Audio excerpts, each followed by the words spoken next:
নরসিংদীর মাধবদীতে ভূমিকম্পের ২৪ ঘন্টা না পেরোতেই গাজীপুরের বাইপালে আবারও কম্পন রেকর্ড করেছে আবহাওয়া অধিদপ্তরের ভূমিকম্প পর্যবেক্ষণ ও গবেষণা কেন্দ্র। এবার গাজীপুরের বাইপালে রিখটার স্কেলে ৩.৩ মাত্রার একটি মৃদু ভূমিকম্প অনুভূত হয়েছে।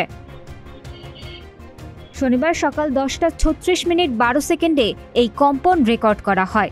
রিখটার স্কেলে এর মাত্রা ছিল ৩.৩।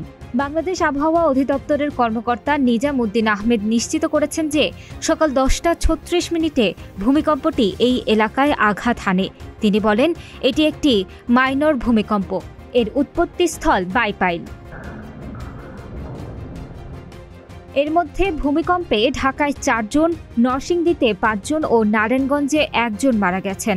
এছাড়া বিভিন্ন জেলায় কয়েকশো মানুষ আহত হয়েছেন।